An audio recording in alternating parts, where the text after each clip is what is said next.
Bab 9, Pangeran Berdarah Campuran. Harry dan Ron bertemu Hermione di ruang rekreasi sebelum sarapan esok paginya. Berharap mendapatkan dukungan atas teorinya, Harry tanpa membuang-buang waktu langsung menceritakan kepada Hermione tentang apa yang didengarnya dikatakan Malfoy di Hogwarts Express. Tapi jelas dia mau sok pamer di depan Parkinson, kan? Sela Ron buru-buru, sebelum Hermione bisa mengatakan apa-apa. Yah, kata Hermione sangsi, entahlah. Memang sudah bawaan Malfoy membuat dirinya tampak lebih penting daripada sebenarnya. Tapi itu kebohongan besar. Justru itu, kata Harry, namun dia tak bisa menjabarkan pendapatnya, karena begitu banyak orang berusaha mendengarkan percakapannya, belum lagi yang memandanginya dan berbisik-bisik di balik tangan mereka, tidak sopan menunjuk-nunjuk, bentak Ron pada seorang anak kelas 1 yang kecil mungil ketika mereka bergabung dengan antrean yang akan memanjat keluar dari lubang lukisan. Anak laki-laki itu, yang tadi sedang menggumamkan sesuatu tentang Harry di balik tangannya kepada temannya, langsung merah padam dan terguling keluar dari lubang dengan ketakutan. Ron terkikik, aku senang jadi anak kelas 6. Dan kita akan punya waktu bebas tahun ini. Jam-jam pelajaran kosong untuk duduk-duduk santai di sini. Waktu itu akan kita perlukan untuk belajar, Ron, kata Hermione, ketika mereka berjalan sepanjang koridor. Yah, tapi tidak hari ini, kata Ron, hari ini sih jelas hari tidur. Menurutku, tunggu, kata Hermione, menjulurkan lengan dan menahan anak kelas 4 yang lewat, yang berusaha menerabas lewat dengan menggenggam erat piringan hijau limau. Frisbee bertaring dilarang, serahkan, perintahnya galak. Anak laki-laki itu memberengut menyerahkan frisbee-nya yang menggeram, menunduk molos lewat bawah lengan Hermione dan berlari menyusul teman-temannya. Ron menunggunya lenyap, lalu menyambar frisbee itu dari genggaman Hermione. Bagus sekali, sudah lama aku kepingin punya ini, protes Hermione ditenggelamkan oleh Kiki geli. Rupanya Lavender Brown menanggap ucapan Ron sangat lucu. Dia masih tertawa ketika melewati mereka, menoleh mengerling Ron. Ron tampak agak puas, langit-langit aula besar berwarna biru terang dan di sana-sini dihiasi gumpalan tipis awan, persis seperti petak-petak langit yang tampak dari kaca-kaca jendela yang tinggi. Sambil menyantap bubur dan telur dan daging panggang, Harry dan Ron memberitahu Hermione tentang percakapan dengan Hagrid yang membuat mereka salah tingkah malam sebelumnya. Tapi masa dia mengira kita akan meneruskan pemeliharaan satwa gaib, kata Hermione, tampak sedih. Maksudku, kapan salah satu dari kita pernah menunjukkan? Kalian tahu, antusiasme, itulah, kata Ron, menelan utuh satu telur dadar. Kita bertigalah yang berusaha, paling keras di kelas, karena kita menyukai Hagrid. Tapi dia mengira kita menyukai pelajaran konyol itu. Menurut kalian, apa ada yang meneruskan ke Newt? Harry maupun Hermione tidak menjawab, tak perlu. Mereka tahu betul, tak seorang pun dari angkatan mereka ingin melanjutkan pemeliharaan satwa gaib. Mereka menghindari pandangan Hagrid dan membalas lambaian cerianya dengan setengah hati ketika Hagrid meninggalkan meja guru 10 menit kemudian, usai sarapan, mereka tetap tinggal di tempat, menunggu Profesor McGonagall turun dari meja guru. Pembagian daftar pelajaran lebih rumit daripada biasanya kali ini, karena Profesor McGonagall perlu memastikan lebih dulu bahwa semua anak mencapai nilai OWL yang dituntut untuk bisa melanjutkan dengan Newt pilihan mereka. Hermione langsung disetujui meneruskan mantra, pertahanan terhadap ilmu hitam, transfigurasi, herbologi, aritmensi, rune kuno, dan ramuan, dan tanpa berlama-lama lagi langsung melesat untuk ikut pelajaran pertamanya, rune kuno. Neville perlu waktu lebih lama untuk penyortiran.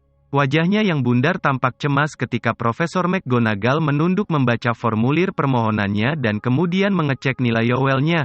Herbologi, oke, katanya. Profesor Sprout akan senang melihatmu kembali dengan OWL outstanding.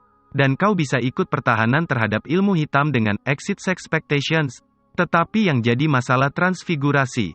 Maaf, Longbottom, tapi akseptable cukup baik untuk melanjutkan ke tingkat Newt. Menurutku kau tak akan sanggup mengerjakan tugas-tugasnya. Neville menundukkan kepalanya.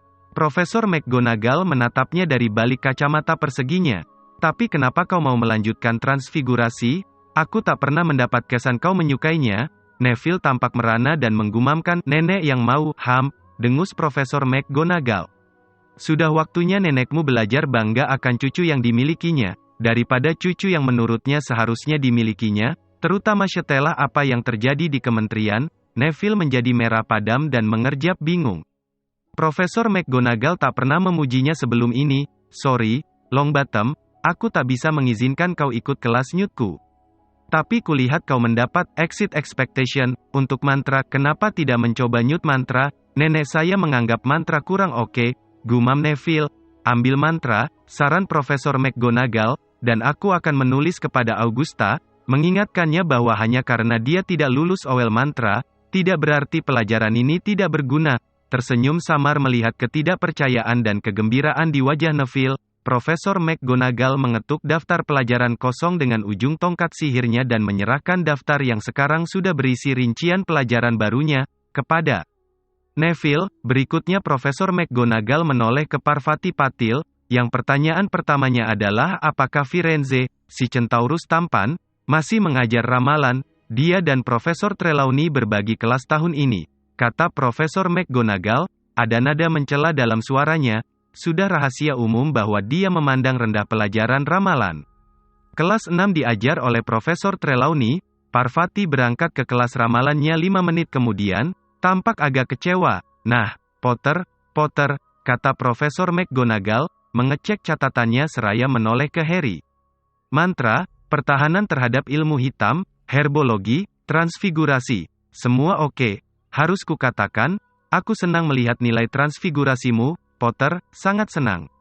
Loh, kenapa kau tidak meneruskan ramuan? Bukankah kau bercita-cita menjadi Auror? Betul. Tetapi Anda memberitahu saya, nilai OWL saya harus outstanding, Profesor. Memang, kalau Profesor Snape yang mengajar. Tapi Profesor Slughorn dengan senang hati menerima murid-murid Newt dengan nilai OWL exit expectation. Kau mau melanjutkan ramuan? Mau, kata Harry. Tetapi saya tidak membeli buku atau bahan atau apapun. Aku yakin Profesor Slughorn bisa meminjamkannya kepadamu, kata Profesor McGonagall. Baiklah, Potter, ini daftar pelajaranmu. Oh ya, 20 calon sudah mendaftarkan nama mereka untuk masuk tim Quidditch. Akan kuserahkan daftarnya kepadamu pada waktunya dan kau bisa mengatur waktu uji cobanya dalam waktu senggangmu. Beberapa menit kemudian, Ron disetujui mengambil mata pelajaran yang sama dengan Harry, dan keduanya meninggalkan meja bersama-sama. Lihat, kata Ron senang, memandang daftar pelajarannya, kita tak ada pelajaran sekarang, dan kosong lagi sehabis istirahat, dan kosong lagi sehabis makan siang. Asyik banget. Mereka kembali ke ruang rekreasi, yang kosong, hanya ada selusin anak kelas 7, termasuk Katy Bell, satu-satunya yang tersisa dari anggota orisinal tim Quidditch Gryffindor saat Harry pertama kali bergabung waktu dia kelas 1. Sudah kuduga kau akan mendapatkan itu, seru Katy, menunjuk lencana kapten di dada Harry. Beritahu aku kapan uji cobanya, jangan bego, kata Harry, kau tak perlu ikut uji coba, aku sudah melihatmu bermain selama 5 tahun, kau tak boleh mulai dengan begitu, kata Katy memperingatkan. Siapa tahu, di luar sana ada yang jauh lebih hebat dariku. Sudah ada tim-tim bagus yang hancur karena kapten mereka tetap saja memasang muka-muka lama, atau memasukkan teman-teman mereka. Ron tampak agak salah tingkah dan mulai memainkan frisbee bertaring yang disita Hermione dari anak kelas 4.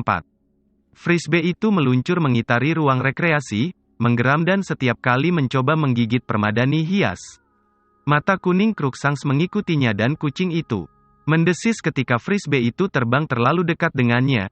1 jam kemudian dengan enggan mereka meninggalkan ruang rekreasi yang bermandi cahaya matahari menuju ke kelas pertahanan terhadap ilmu hitam 4 lantai di bawahnya. Hermione sudah antre di depan kelas, memeluk setumpuk buku berat dan tampak terbebani. Banyak sekali perunenya, katanya cemas, ketika Ron dan Harry bergabung dengannya. Esai sepanjang 40 cm, 2 terjemahan, dan semua ini harus sudah selesai dibaca Rabu, sayang sekali, kuap Ron. Tunggu saja giliranmu, balas Hermione sebal. Pasti Snape memberi kita banyak pekerjaan. Pintu ruang kelas terbuka ketika dia berkata begitu dan Snape melangkah ke koridor, wajah kurusnya seperti biasa dibingkai 2 tirai rambut hitam berminyak. Antrean langsung sunyi senyap, masuk, kata Snape. Harry memandang ke sekeliling ruangan ketika berjalan masuk. Pengaruh kepribadian Snape sudah langsung terasa. Ruangan itu lebih suram daripada biasanya karena gorden-gorden jendela ditutup, dan ruangan diterangi cahaya lilin. Gambar-gambar baru menghiasi dinding. Banyak di antaranya memperlihatkan orang-orang yang kelihatannya sedang kesakitan, ada yang dengan luka-luka mengerikan atau bagian-bagian tubuh berubah bentuk menjadi aneh-aneh. Tak ada yang bicara ketika mereka duduk, memandang gambar-gambar menyeramkan itu. Aku belum menyuruh kalian mengeluarkan buku, kata Snape, menutup pintu dan bergerak untuk menghadapi kelasnya dari belakang mejanya. Hermione buru-buru menjatuhkan kembali bukunya menghadapi musuh tak berwajah ke dalam tasnya dan mendorongnya ke bawah kursinya. Aku mau bicara kepada kalian dan menginginkan perhatian penuh kalian. Matanya yang hitam menjelajah wajah-wajah mereka, berhenti sepersekian detik lebih lama di wajah Harry dibanding di wajah-wajah lain. Kalian sudah diajar 5 guru untuk pelajaran ini sejauh ini, kalau aku tak salah, kalau kau tak salah, padahal kau mengawasi mereka datang dan pergi. Snape, berharap berikutnya giliranmu. Harry membatin berang. Tentu saja, guru-guru ini semua punya metode dan prioritas sendiri-sendiri, mempertimbangkan kekacauan ini. Aku heran begitu banyak dari kalian bisa lulus OWL dalam pelajaran ini. Aku akan lebih heran lagi jika kalian berhasil melaksanakan tugas-tugas Newt, yang akan jauh lebih sulit. Snape berjalan ke pinggir ruangan, sekarang bicara dengan suara lebih pelan. Murid-muridnya menjulurkan leher agar masih bisa melihatnya. Ilmu hitam, kata Snape, banyak jenisnya, bervariasi, selalu berubah, dan abadi. Melawannya seperti melawan monster berkepala banyak, yang setiap kali satu leher berhasil dipotong, akan muncul kepala baru yang lebih ganas dan lebih pintar daripada sebelumnya. Kalian melawan sesuatu yang tidak pasti, bermutasi, dan tak terkalahkan. Harry memandang Snape. Memang layak menghargai ilmu hitam sebagai musuh yang berbahaya, tapi kan aneh kalau membicarakannya seperti yang dilakukan Snape, dengan belayan kasih dalam suaranya. Pertahanan kalian, kata Snape, sedikit lebih keras, dengan demikian harus sama fleksibel dan inventifnya dengan ilmu yang akan kalian lawan. Gambar-gambar ini, dia menunjuk beberapa gambar yang dilewatinya, memberi gambaran yang cukup mewakili akan apa yang terjadi kepada mereka yang menderita terkena. Misalnya, kutukan Cruciatus. Dia melambaikan tangan ke arah gambar seorang penyihir wanita yang nyata-nyata sedang menjerit kesakitan, merasakan kecupan Dementor, seorang penyihir pria dengan mata hampa terpuruk meringkuk menyandar ke dinding, atau memprovokasi agresi Inferius, gundukan berlumuran darah di tanah. Apakah sudah ada Inferius yang terlihat? Tanya Parvati Patil dengan suara melengking tinggi. Jadi sudah pasti, dia menggunakan mereka. Pangeran Kegelapan menggunakan Inferi di masa lain, kata Snape, yang berarti sebaiknya kalian mengasumsikan ada kemungkinan dia menggunakan mereka lagi. Nah, dia kembali ke mejanya dari sisi lain kelas, dan sekali lagi, murid-muridnya mengawasinya berjalan, jubah hitamnya melambai di belakangnya. Kalian semua, kukira, masih orang baru sama sekali dalam penggunaan mantra nonverbal. Apa keuntungannya mantra nonverbal? Tangan Hermione mencuat ke atas. Snape memandang berkeliling dulu melihat murid-murid yang lain, memastikan dia tak punya pilihan lain. Sebelum Bekdot Itakaku, baiklah, Miss Granger, musuh kita tak mendapat peringatan tentang jenis sihir apa yang akan kita lakukan, kata Hermione, dan ini memberi kita keuntungan sepersekian detik. Jawaban yang dikutip nyaris kata per kata dari kitab mantra standar, tingkat 6, kata Snape merendahkan. Di sudut, Malfoy terkikik, tapi secara esensial betul. Ya, mereka yang berhasil menggunakan sihir tanpa mengucapkan mantranya memperoleh elemen kejutan dalam serangannya. Tak semua penyihir bisa melakukannya, tentu, perlu konsentrasi dan kekuatan pikiran yang, pandangannya dengan dengki sekali lagi hingga pada Harry, tak dimiliki semua orang. Harry tahu Snape teringat pelajaran Occlumency mereka yang gagal total tahun sebelumnya. Dia menolak menunduk, melainkan terus memandang galak Snape, sampai Snape mengalihkan pandangannya. Sekarang kalian akan dibagi berpasangan, Snape melanjutkan. Partner yang satu akan berusaha menyerang yang lain tanpa mengucapkan mantranya. Yang lain berusaha menolak serangan dengan sama diamnya. Laksanakan. Kendati tidak diketahui Snape, Harry telah mengajari paling tidak separuh kelas, semua yang jadi anggota ELF, bagaimana melakukan mantra pelindung tahun sebelumnya. Namun tak seorang pun pernah melaksanakan mantra ini tanpa mengucapkannya. Sedikit kecurangan yang masuk akal terjadi, banyak anak membisikkan mantra alih-alih mengucapkannya keras-keras. Bukan hal mengejutkan, 10 menit kemudian Hermione berhasil menolak sihir kaki jeli Neville tanpa mengucapkan sepatah kata pun, prestasi yang akan membuatnya mendapatkan 20 angka bagi Gryffindor dari guru lain yang berkelakuan layak, pikir Harry getir, namun Snape tidak mengacuhkannya. Dia berjalan di antara mereka sementara mereka berlatih, tampak seperti kelelawar besar, berhenti lama untuk melihat Harry dan Ron bersusah payah melaksanakan tugas mereka. Ron, yang bertugas menyerang Harry, wajahnya berwarna ungu, bibirnya terkatup rapat agar dia bisa menghindari godaan menggumamkan mantranya. Harry mengangkat tongkat sihirnya, menunggu dengan tegang dan gelisah, siap menolak kutukan yang rupanya tak akan datang. Menyedihkan, Weasley, kata Snape, selewat beberapa saat. Sini kutunjukkan padamu, dia mengarahkan tongkat sihirnya kepada Harry begitu cepatnya sehingga Harry otomatis bereaksi, segala pikiran tentang mantra nonverbal terlupakan, dia berteriak, Protego, mantra pelindungnya kuat sekali sampai Snape kehilangan keseimbangan dan menabrak meja. Seluruh kelas menoleh dan sekarang memandang Snape yang meluruskan diri, marah, apa kau ingat aku memberitahu kalian kita melatih mantra nonverbal, Potter? Ya, kata Harry kaku. Ya, Sir, tak perlu memanggil saya, Sir, Profesor, kata-kata itu meluncur begitu saja dari mulutnya sebelum dia sadar apa yang dikatakannya. Beberapa anak terkesiap kaget, termasuk Hermione. Di belakang Snape, meskipun demikian, Ron, Dean, dan Seamus nyengir mendukung. Detensi, Sabtu malam, kantorku, kata Snape. Aku tidak menerima kelancangan dari siapapun, Potter. Bahkan dari sang terpilih pun tidak. Tadi brilian sekali, Harry, kekeh Ron. Ketika mereka sudah aman dalam perjalanan akan beristirahat tak lama kemudian. Mestinya kau tidak mengatakan itu, kata Hermione, mengernyit kepada Ron. Apa yang membuatmu ngomong begitu? Dia mau menyerangku. Kalau kau tidak melihat, gerutu Harry. Aku sudah cukup muak menerima serangannya selama pelajaran Occlumency. Kenapa dia tidak mencari kelinci percobaan lain sekali-sekali? Permainan apa sih yang sedang dimainkan Dumbledore? Membiarkan dia mengajar pertahanan, kau dengar tadi waktu dia ngomongin ilmu hitam, dia menyukainya.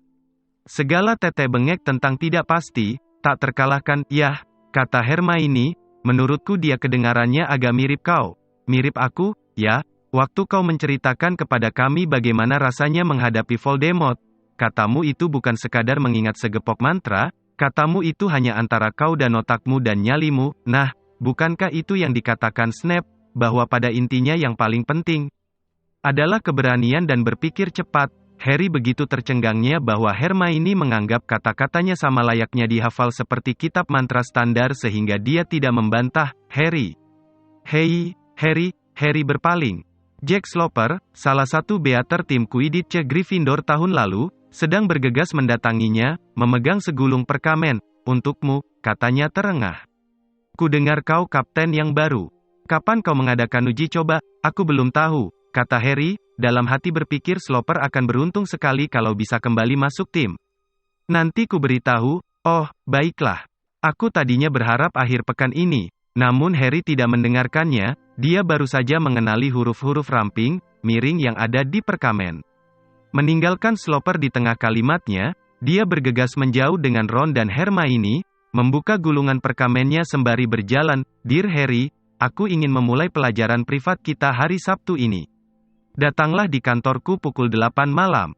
Kuharap kau menikmati hari pertamamu di sekolah. Salamku.ps, aku suka soda asam. Dia suka soda asam? Tanya Ron, yang ikut membaca pesan itu lewat bahu Harry dan tampak bingung. Itu kata Sandi untuk melewati gargoyle di depan kantornya, kata Harry dengan suara pelan. Ha, Snape tidak akan senang. Aku tak akan bisa menjalankan detensinya. Harry, Ron, dan Hermione melewatkan seluruh waktu istirahat berspekulasi tentang apa yang akan diajarkan Dumbledore kepada Harry. Ron berpendapat kemungkinan besar kutukan dan mantra spektakuler yang jenis-jenisnya tidak dikenali para pelahap maut. Hermione berkata hal-hal seperti itu ilegal, dan berpendapat kemungkinan Dumbledore ingin mengajari Harry sihir pertahanan tingkat lanjut. Usai istirahat Hermione ikut pelajaran aritmensi, sementara Harry dan Ron kembali ke ruang rekreasi, dan dengan enggan mulai mengerjakan per Snape. Ternyata per ini rumit sekali sehingga mereka belum selesai ketika Hermione bergabung dengan mereka dalam jam kosong usai makan siang mereka, meskipun Hermione mempercepat proses selesainya per. Mereka baru saja selesai ketika bel untuk 2 jam pelajaran ramuan sore itu berbunyi dan mereka menyusuri jalan yang sudah tak asing menuju ke kelas bawah tanah yang selama bertahun-tahun menjadi milik Snape. Setiba di koridor mereka melihat bahwa hanya selusin anak yang melanjutkan ke tingkat Newt. Crabbe dan Goyle jelas gagal memperoleh nilai OWL yang disyaratkan, namun 4 anak Slytherin berhasil lulus, termasuk Malfoy. 4 anak Ravenclaw ada di sana, dan satu Hufflepuff, Ernie Macmillan, yang Harry sukai kendati sikapnya agak angkuh. Harry, sapa Ernie sok penting, seraya mengulurkan tangan ketika Harry mendekat, tak sempat ngobrol waktu pertahanan terhadap ilmu hitam tadi pagi. Pelajaran bagus, menurutku, tapi mantra pelindung. Si ketinggalan zaman, tentu, bagi kita anggota ELK. Dan apa kabar, Ron, Hermione? Mereka baru sempat mengucapkan, baik, pintu ruang kelas bawah tanah sudah terbuka dan perut Slughorn mendahului keluar. Sementara mereka masuk ke dalam kelas, kumis besarnya yang seperti kumis beruang laut melengkung di atas mulutnya yang tersenyum dan dia menyambut Harry dan Zabini dengan antusiasme yang berlebihan. Ruang bawah tanah itu, sangat lain dari biasanya, sudah penuh aroma dan bau yang aneh-aneh. Harry, Ron, dan Hermione mengendus-endus dengan tertarik ketika mereka melewati kuali-kuali besar bergelegak. Keempat anak Slytherin duduk semeja, demikian juga anak-anak Ravenclaw. Berarti Harry, Ron, dan Hermione akan berbagi meja dengan Ernie. Mereka memilih meja yang paling dekat dengan kuali warna emas yang mengeluarkan aroma paling menggairahkan yang pernah dihirup Harry. Entah kenapa aroma itu mengingatkannya sekaligus akan tar karamel, bau kayu gagang sapu, dan aroma bunga-bunga yang Harry pikir pastilah pernah dia hirup di The Burrow. Dia mendapati dirinya bernapas sangat perlahan dan dalam dan bahwa asap ramuan itu tampaknya memenuhi dirinya seperti minuman. Tubuhnya dijalari kepuasan yang luar biasa, dia nyengir kepada Ron di seberang meja, yang balas nyengir dengan santai, nah, kata Slughorn, sosoknya yang super besar tampak bergetar di tengah banyak uap aroma yang bergulung. Keluarkan timbangan, semua, dan peralatan ramuan, dan jangan lupa buku kalian pembuatan ramuan tingkat lanjut, Profesor, kata Harry, mengangkat tangannya. Harry, nak, saya tidak punya buku ataupun timbangan atau apapun. Ron juga tidak. Kami tidak menyangka kami akan bisa ikut Newt. Soalnya, ya, Profesor McGonagall menyebut itu, tak perlu khawatir. Anakku, sama sekali tak perlu khawatir. Kalian bisa menggunakan bahan dari lemari sekolah hari ini, dan aku yakin kami bisa meminjami kalian timbangan, dan kami punya simpanan setumpuk buku tua di sini, bisa kalian pakai sampai kalian sudah menulis ke Flourish and Blotts. Slughorn berjalan ke lemari di sudut dan setelah mencari-cari sebentar, datang dengan 2 eksemplar buku pembuatan ramuan tingkat lanjut oleh Libatius Borage yang sudah amat sangat lusuh, yang diberikannya kepada Harry dan Ron, bersama dengan 2 timbangan berkarat. Nah, kata Slughorn, kembali ke depan kelas dan menggembungkan dadanya yang sudah menggelembung, sehingga kancing-kancing rompinya nyaris berlepasan. Aku sudah menyiapkan beberapa ramuan untuk kalian lihat, hanya supaya kalian tahu. Ini semua adalah ramuan-ramuan yang mestinya bisa kalian buat setelah menyelesaikan Newt kalian. Kalian pasti sudah pernah mendengar tentang ramuan-ramuan ini, meskipun belum pernah membuatnya. Ada yang tahu ramuan apa ini? Dia menunjuk kuali paling dekat meja Slytherin. Harry bangkit sedikit dari tempat duduknya dan melihat cairan seperti air putih mendidih di dalam kuali itu. Tangan Hermione yang terlatih sudah terangkat ke udara mendahului yang lain. Itu Veritaserum, ramuan tanpa warna, tanpa bau, yang memaksa peminumnya mengatakan kebenaran, kata Hermione. Bagus sekali, kata Slughorn senang. Nah, dia melanjutkan, menunjuk kuali paling dekat meja Ravenclaw, yang ini cukup terkenal, juga disebutkan dalam beberapa selebaran kementerian belakangan ini.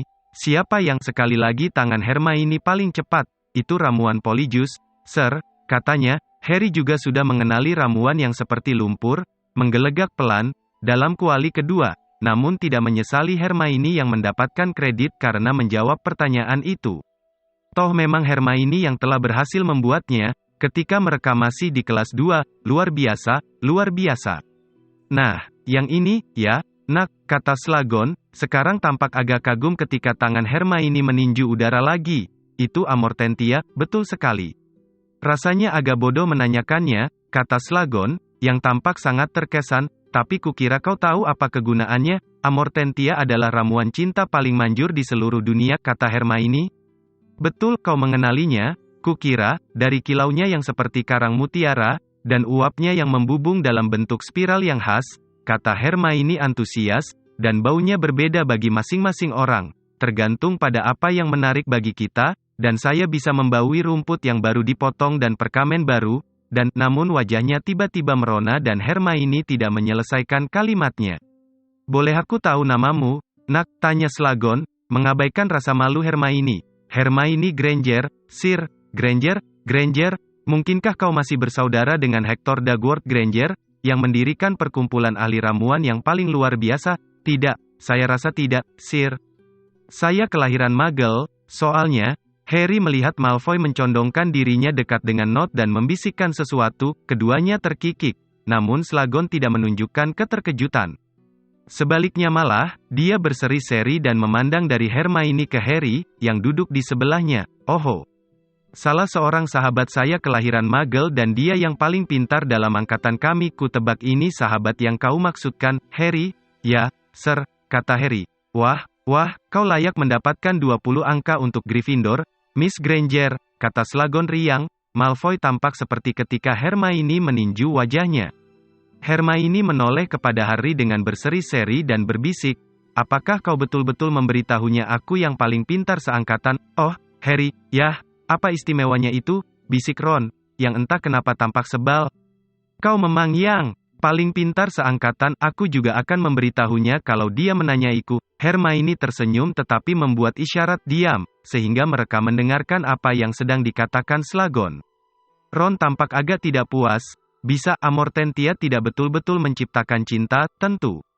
Tak mungkin membuat atau mengimitasi cinta. Tidak, ini hanya sekadar menimbulkan perasaan tergila-gila atau obsesi yang luar biasa.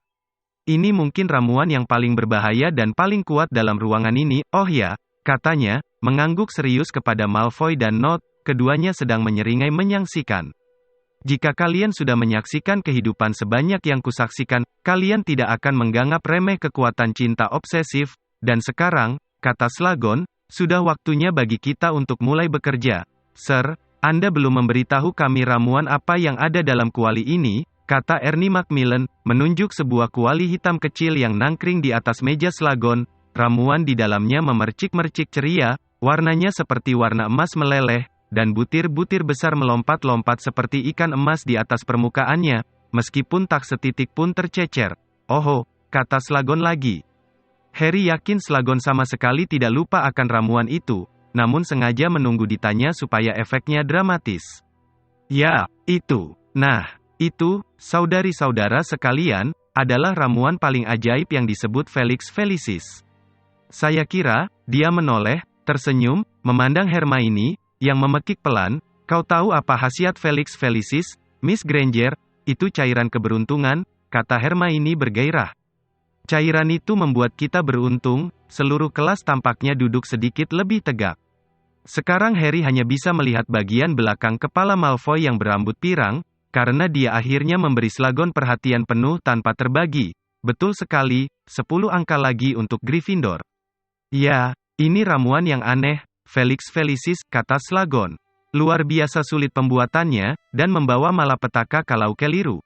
Meskipun demikian, jika dibuat secara benar, seperti yang ini, jika kalian meminumnya, kalian akan melihat bahwa semua usaha kalian cenderung akan berhasil, paling tidak sampai efeknya pudar. Kenapa orang tidak meminumnya sepanjang waktu, Profesor? Tanya Terry Booth bersemangat.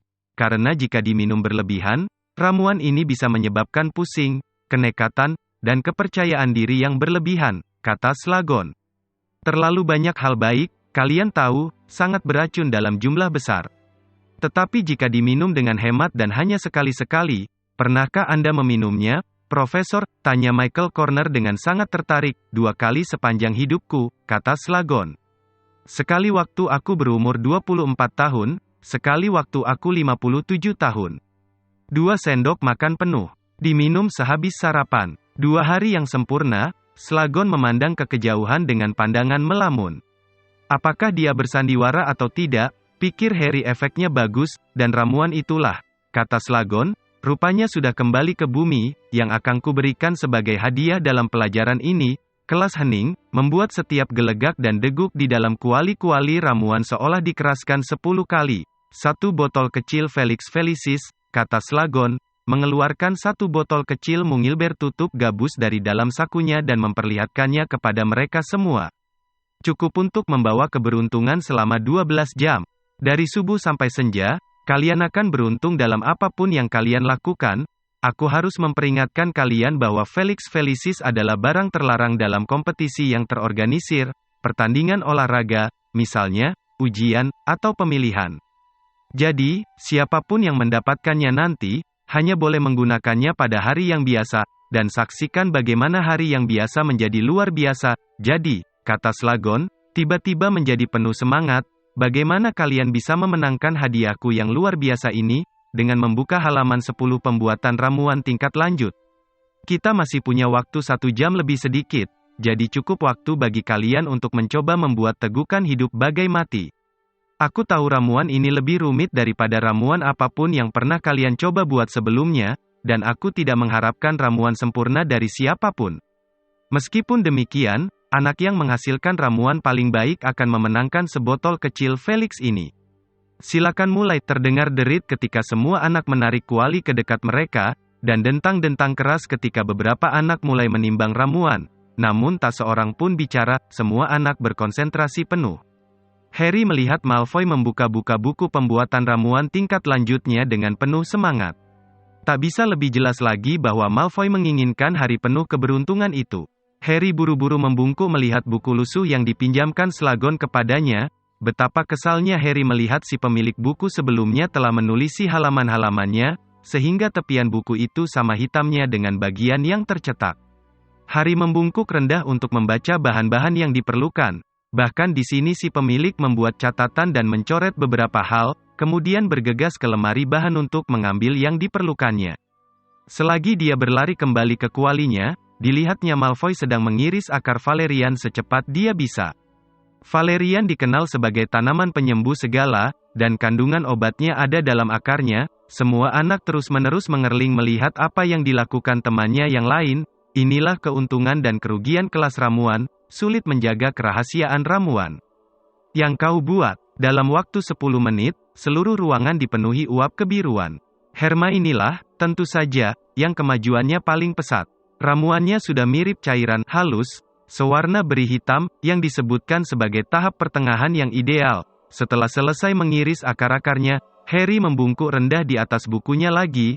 Sungguh sangat menjengkelkan, harus membaca petunjuknya di antara catatan-catatan bigo pemilik sebelumnya, yang entah kenapa tidak menyetujui petunjuk untuk memotong-motong kacang Sopophorus dan telah menuliskan petunjuk alternatifnya. Dikrepek dengan bagian datar belati perak akan mengeluarkan cairan lebih banyak daripada memotong-motongnya. Sir, saya rasa Anda mengenal kakek saya, Abraxas Malfoy. Harry mendongak. Slagon baru saja melewati meja Slytherin. Ya, kata Slagon, tanpa memandang Malfoy.